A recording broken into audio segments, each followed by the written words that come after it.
Assalamualaikum warahmatullahi wabarakatuh. Kali ini saya akan menjelaskan materi mengenai hak akses atau security matrix pada Odoo 17 software.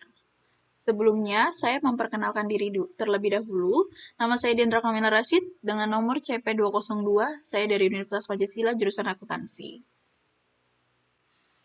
Ada beberapa yang akan saya jelaskan. Ada 4. Yang pertama ada Odoo 17 itu pengertiannya apa. Yang kedua, hak akses atau security matrix. Yang ketiga, ada pengertian dari module invoicing. Dan yang keempat adalah implementasi pada hak akses Odoo 17 software. Selanjutnya, saya akan menjelaskan apa itu Odoo 17. Odoo merupakan platform perangkat lunak manajemen bisnis yang bersifat open source, dirancang untuk membantu perusahaan dalam mengelola berbagai aspek operasional mereka. Didirikan pada tahun 2005 oleh Fabian Pankers, Odoo awalnya dikenal dengan nama OpenERP. Sejak saat itu, Odoo telah berkembang pesat dan menjadi salah satu solusi ERP atau Enterprise Resource Planning yang terpopuler di dunia. Odoo mulai sebagai proyek kecil yang bertujuan untuk memberikan solusi manajemen bisnis yang terjangkau bagi usaha kecil dan menengah. Dalam beberapa tahun, Odoo memperkenalkan berbagai modul yang mencakup berbagai fungsi bisnis, seperti akuntansi, manajemen inventaris, penjualan, dan CRM atau Customer Relationship Management. Dengan pendekatan modular ini, pengguna dapat memilih dan menyesuaikan fitur yang paling relevan dengan kebutuhan mereka. Selanjutnya, saya akan menjelaskan hak akses atau security matrix. Security matrix adalah fitur untuk melihat role-nya sebuah akun atau user. Apakah bisa create, read, update, atau delete, atau hanya bisa buat dokumen saja pada bagian tertentu yang dikehendaki oleh admin. Di mana kita bisa juga mengubah ketentuan yang ada atau disesuaikan dengan kebutuhan sebuah perusahaan. Fungsi dari security matrix adalah mempelajari berbagai konsep, prinsip, dan standar untuk merancang dan mengimplementasikan aplikasi, sistem operasi, dan sistem yang aman. Selanjutnya, ada beberapa manfaat terhadap hub akses. Yang pertama yaitu mengatur akses menu, tab, field, button, dan lain-lain berdasarkan grup. Yang kedua ada mengatur akses model sampai tingkat CRUD atau create, read, update, dan delete. Dan yang terakhir adalah mengatur hak akses record atau data suatu model berdasarkan grup atau user. Semisalnya, user A hanya bisa melihat data diri sendiri, dan user B dapat melihat data user C, D, dan seterusnya. Lalu, saya akan menjelaskan modul invoicing. Invoice dalam bahasa Indonesia berarti faktur. Invoice merupakan dokumen yang berisi perincian transaksi penjualan yang diberikan kepada pembeli sebagai pihak yang berutang.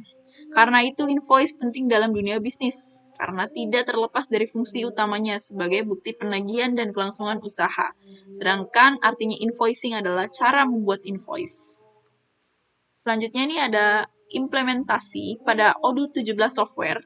Di sini ada skenario atau kasus, di mana Diandra merupakan seorang karyawan yang bekerja di PT BCD.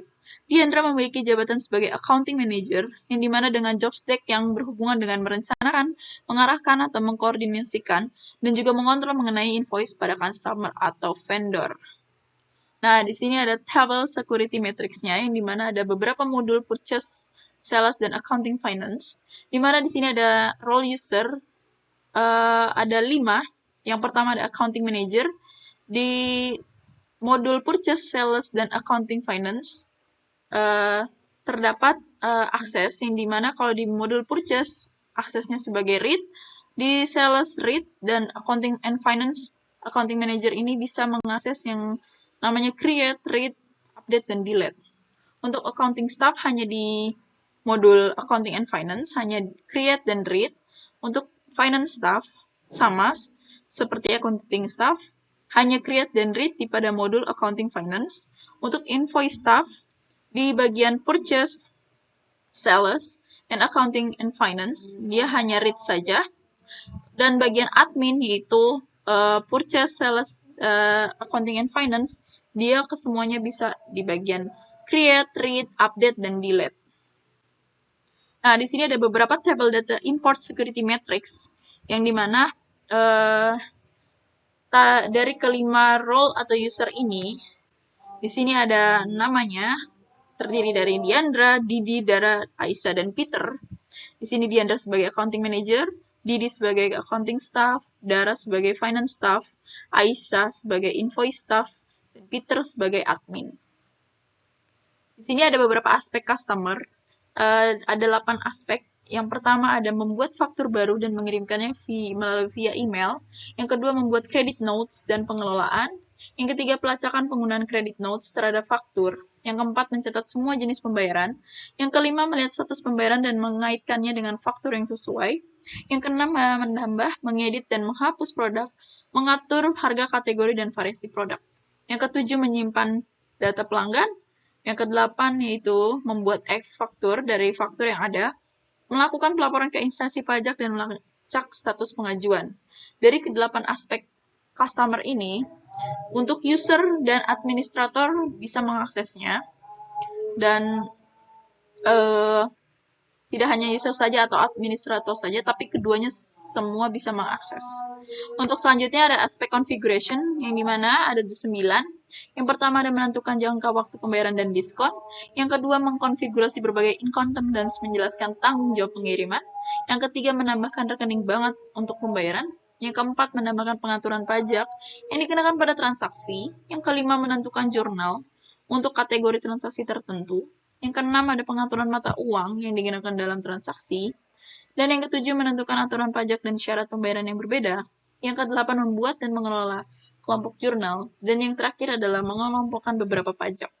Dari ke-9 aspek configuration ini, hanya administrator saja yang bisa mengakses. Untuk user tidak bisa. Dan hanya administrator saja yang bisa mengakses aspek configuration. Berikut cara implementasi dalam hak akses pada ODU 17.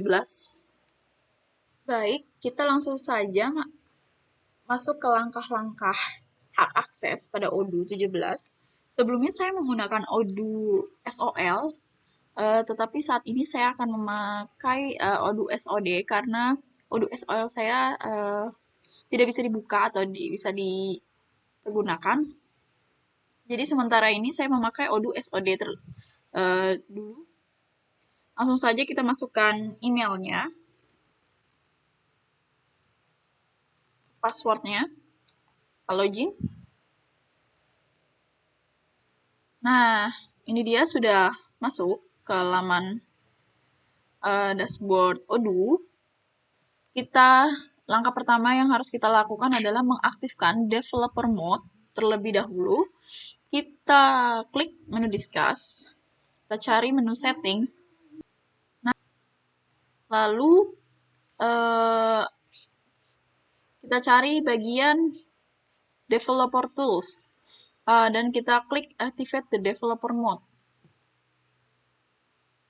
Nah, di sini sudah kelihatan ada logo kumbang di sebelah atas ini, yang itu menandakan bahwa developer mode kita telah aktif. Langsung saja kita lanjut ke menu discuss. Kita pergi ke settings. Lalu kita ke menu user and companies. Nah, di sini terdapat ada 3 menu, yaitu user, group, and company, dan kita akan memilih user.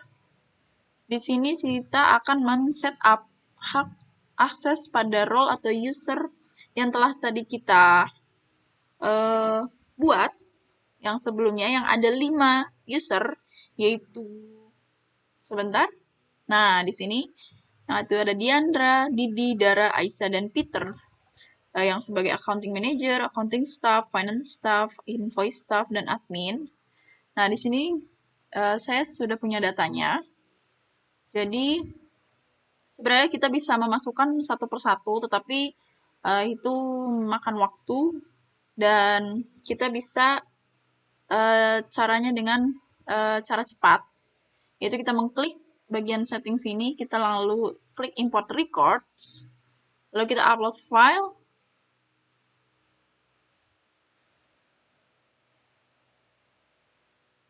Nah, kita cari filenya, kita klik ini, lalu kita open.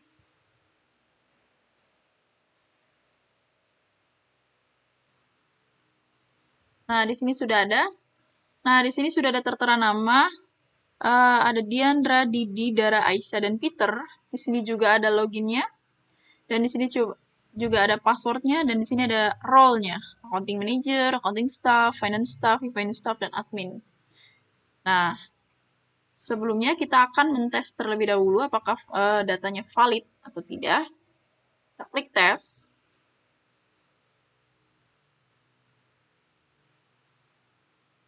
Nah, di sini keluar yang namanya everything seems valid. Berarti data itu valid dan bisa digunakan. Kita bisa lanjut ke langkah berikutnya, lalu kita klik import.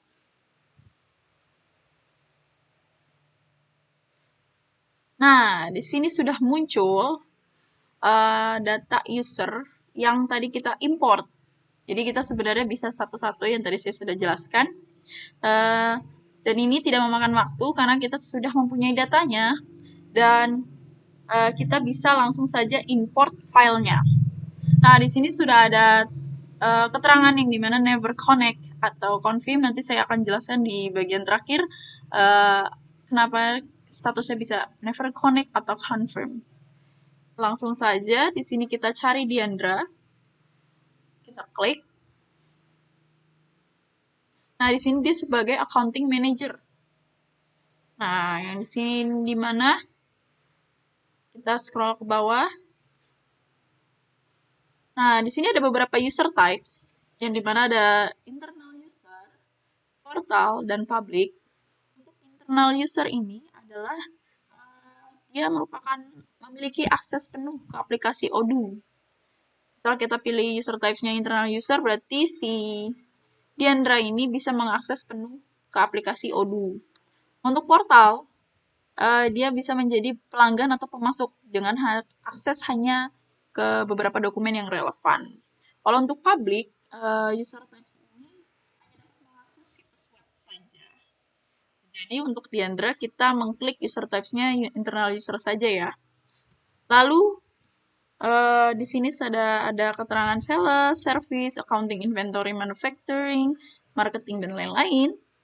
Nah, karena kita di sini memakai modul invoicing, di sini di bagian sales kita kosongkan saja. Di bagian service pun juga kita kosongkan saja. Inventory pun juga. Untuk marketingnya kita kosongkan saja. Surveinya juga. Kita manufacturing kita kosongkan. Lalu di sini juga human resource-nya. Dan di bagian invoicing kita memilih billing administrator. Nah, jadi untuk Diandra kita memilih yang bagian invoicing billing administrator. Lalu kita biarkan saja centangnya. Dan di sini bagian kontak creation kita uncentang agar dia tidak bisa mengkreasi kontaknya. Dan untuk multi currency-nya kita biarkan saja agar untuk currency-nya bisa memakai apa saja. Dan langsung saja kita save. Nah, di sini kita atur terlebih dahulu change password. Nah, kita masukkan passwordnya.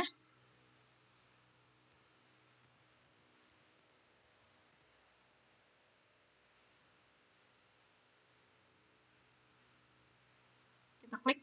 Nah, sudah. Kita balik lagi ke users. Kita klik lagi untuk Didi.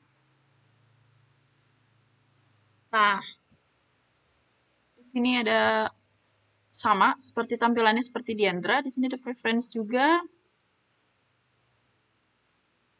Ada account security dan kita di access right saja. Kita user types-nya internal user. Untuk sales, service, accounting, dan sebagainya sama seperti Diandra. Langsung saja kita kosongkan.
Kita sudah di halaman users yang tadi kita sudah set up beberapa user atau role. Lalu kita pergi ke user and company, kita klik bagian groups. Lalu kita cari bagian invoicing yang billing administrator. Nah, di sini sudah tertera ada beberapa nama billing administratornya, yaitu ada Peter dan Diandra yang tadi sudah kita ini set up. Jadi yang di bagian invoicing untuk billing administrator hanya Diandra dan Peter yang bisa mengaksesnya. Di sini ada inherited, dan di sini ada menu. Ada beberapa menu yang bisa diakses oleh Diandra dan Peter. Di sini juga ada views, dan di sini ada bagian access right. Nah, di sini ada beberapa yang bisa diakses, yaitu read, write, create, and delete. Nah, di bagian account, di sini semua bisa diakses. Untuk di bagian partner group account manager, bagian kontak, di sini hanya bisa di-read saja. Untuk bagian jurnal, semuanya, dan bagian jurnal entry hanya read saja. Dan seterusnya ini ada beberapa yang bisa diakses atau tidak. Ini bagian record rules, and di sini ada notes. Oke, itu saja. Kita kembali lagi ke groups. Kita cari bagian invoicing. Bagian invoicing yang bagian billing. Nah, di sini sudah tertera namanya. Ada siapa saja yang bisa mengakses dan bagian billing. Yang di bagian billing ada Peter, ada Didi, Diandra, Dara, dan Aisyah, dan semua yang tadi ada 5 role itu bisa mengakses ini. Dia hanya bagian billing. Yang tadi di bagian billing administrator hanya Peter dan Diandra. Untuk inherited sama. Untuk bagian menu dia ada hanya 3 saja. Dan untuk view, dan ini untuk access right-nya. Nah, di sini beda. Yang tadi di bagian billing administrator untuk account-nya, untuk untuk Peter dan Diandra bisa mengakses semuanya untuk read, write, create, or delete. Dan untuk di bagian billing itu hanya read saja.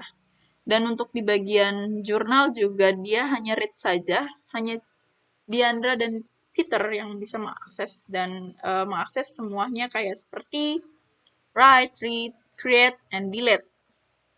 Masih sama yang seperti tadi. Ya, ini record rules-nya. Ini ada beberapa. Domain, dan tadi di billing administrator tidak ada, dan di sini di notes sama. Nah, oke, langsung saja kita coba untuk di bagian user. Nah, di sini kan udah ada beberapa yang tadi saya jelaskan. Ini ada beberapa never connect atau confirm, ini saya jelaskan. Kita coba saja logout dan kita coba masukkan user yang sudah kita input atau import. Kita coba bagian Diandra terlebih dahulu. Sebelumnya kita logout terlebih dahulu.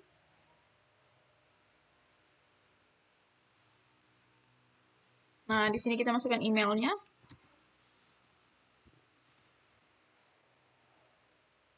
bjd.com, diandra@bjd.com, passwordnya kita masukkan. Kita login.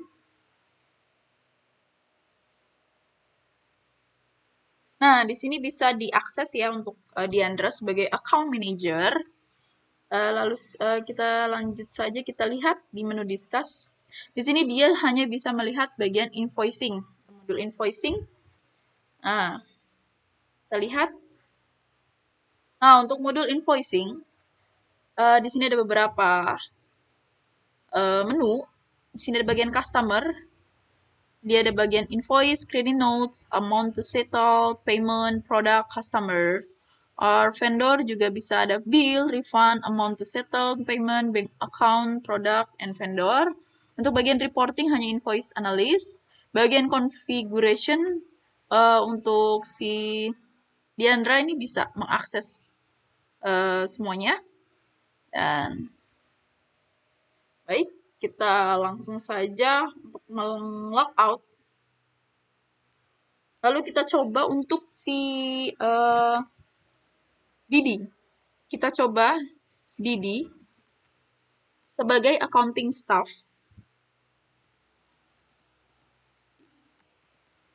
bcd.com. Masukkan passwordnya.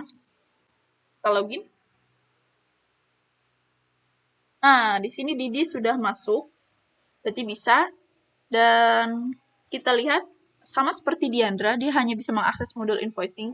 Karena kita di sini sudah mengaturnya. Untuk modul invoicing saja, kita klik. Nah, di sini dia untuk bagian configuration tidak ada. Dia tidak sama seperti Diandra, karena dia di bagian hanya billing saja.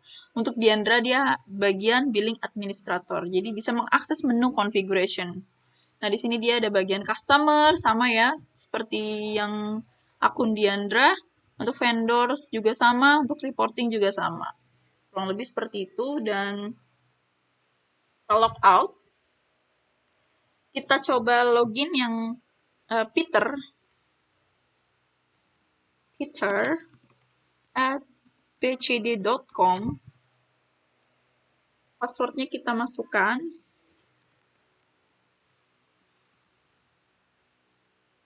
Login.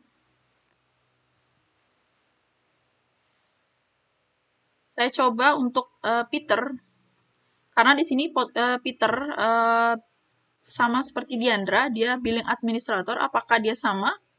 Nah, di sini sama. Untuk modul invoicing saja. Nah, sama. Dia sebagai billing administrator bisa mengakses configuration. Untuk Diandra hanya sama Peter, dia bisa mengakses menu, ada 4 ini. Customer, vendor, reporting, dan configuration. Untuk Didi, Dara, dan Aisyah, itu tidak bisa mengakses configuration. Jadi, hanya si Diandra sebagai account manager dan Peter sebagai admin untuk bisa mengakses menu configuration. Nah, lanjut untuk kesimpulan dari implementasi pada hak akses aplikasi Odoo 17 software. Kesimpulannya, setelah kita lihat tadi langkah-langkah berikut pada modul invoicing dalam aplikasi Odoo 17 version ini, hal-hal yang perlu diperhatikan adalah sebelum melakukan hak akses, yang pertama itu pastikan siapa saja yang terlibat dan kita harus tentukan role atau user yang terlibat. Misal yang tadi, seperti contoh Diandra sebagai account manager, dan kita harus perhatikan account manager ini kita bisa taruh di billing administrator atau billing. Nah, seperti itu. Untuk yang kedua, kita harus sesuaikan kebutuhan hak akses pada Odoo 17 ya. Tadi semisal itu, misal kayak untuk Diandra, Peter, itu harus ditaruh di bagian billing administrator. Dan untuk si Didi, Dara, dan Aisyah, dia di bagian billing. Dan itu di hak akses ada bagian per groups-nya yang hanya bisa diakses apa saja. Dan kita bisa atur dan setup di bagian hak akses. Seperti itu kurang lebihnya. Kurang lebihnya mohon maaf apabila ada yang kurang atau kesalahan pada penjelasan saya. Wassalamualaikum warahmatullahi wabarakatuh.